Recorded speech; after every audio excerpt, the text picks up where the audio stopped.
మనము ఎంతో నిరాశలో దుఃఖంలో ఉంటున్నాము అంటే ప్రభువు తెలుసు. యోషువ దగ్గర ఇప్పుడు మోషే లేడు. 40 సంవత్సరాలు మోషే ఎలా నడిపించినాడు అక్కడ, మరి యోషువ నడుస్తూ వెళ్ళినాడు.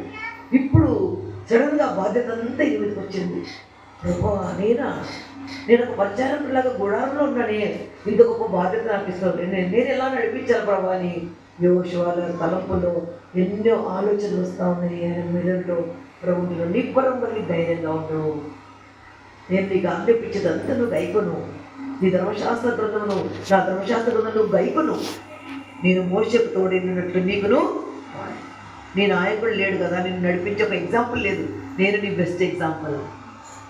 ఆయన ఉండి నీకు యోషువ ఇలా చేయి, యోషువ అక్కడికి వెళ్ళు, యోషువ ఇది చేయి, యోషువ అది చేయి అనేసి నీకు చెప్పేవాడు కదా. ఆయన ఇప్పుడు చెప్పేవాడు నీకు ఎవరు లేరు అంటే నేనే నువ్వు అడిగిపెట్టే ప్రతి స్థలము కూడా నేను ఇస్తాను. ఈనాడు ప్రభు మనకు కూడా బాధ్యత ఇస్తున్నాడు, సేవ ఇస్తున్నాడు. మనము మృగినిగా లేకుంటే జాబ్ చేసే స్థలంలో కానీ ఇంటి దగ్గర కానీ మనము ఇతరులకు సాక్ష్యంగా ఉండాలని, మన సాక్ష్యం ద్వారా మన ప్రేమ ద్వారా అనేకులను మనం ప్రభు దగ్గరికి నడిపించాలని ప్రభు కోరుతున్నాడు. యోషువలాగా మనం నిరాశపడవద్దు.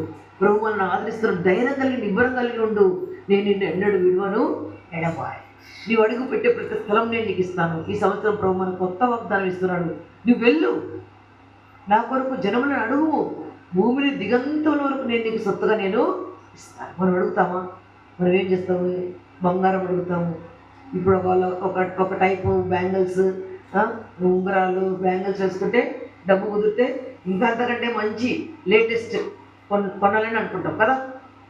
ప్లాట్ ఉంటుంది, ఈ ప్లాట్కి ఒక సర్కిల్లో ఒకటి ఉంటే ఇంకొక ప్లాట్ కూడా ఇంకొక సర్కిల్లో కొనాలా, స్క్వేర్లో కొనాలని ఆశ కలిగి ఉంటాం.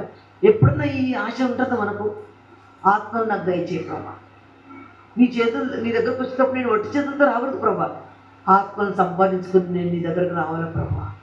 అప్పుడు ప్రభు అంటాడు, నువ్వు అడుగు పెట్టు, ముందు ఒక్కడుగు నువ్వు వెయ్యి, నేను నిన్ను 1000 కిలోమీటర్లు నేను తీసుకోబోతాను. ఆ ఒక్కడుగు మన విశ్వాసంతో వేస్తేనే దేవుడు మనల్ని ముందుగా నడిపిస్తాడు.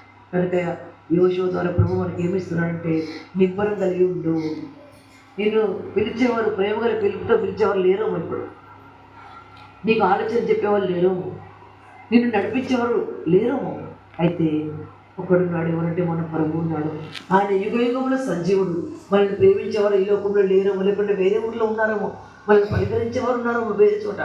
అయితే ప్రభు ఉంటున్నాడు, నేను నిత్యము నేను నీకు తోడుగా ఉంటాను. అయితే నువ్వు అన్నాడు, నీకు ఇచ్చిన వాగ్దానం నువ్వు స్వతంత్రించుకో. యోషుకి ఇచ్చిన వాగ్దానం దేవుడు నెరవేర్చినాడు. లక్షల మంది బయలుదేరినారు. అయితే యోషువ కాలేములు మాత్రమే కనాడు దేశంలో ప్రవేశించారు. దేవుడిచ్చిన వాగ్దానం పట్టుకొని యోషువ ముందుకు పోయినాడు. ఒకప్పుడు గుడారంలో ఎవరు కనబడలేదు. అయితే యోషువ ఫస్ట్ చాప్టర్ నుండి యోషువ గొప్ప వీరుడుగా బయలుదేరినాడు. దేవుడు అత్యధికంగా మోషేని ఎలా గణపరిచినాడు, మరి యోషువను కూడా అదే రీతిగా ప్రభు గణపరిచినాడు. ఆ తర్వాత మనం చూసుకున్నాం న్యాయాధిపతుల గ్రంథము 6వ అధ్యాయము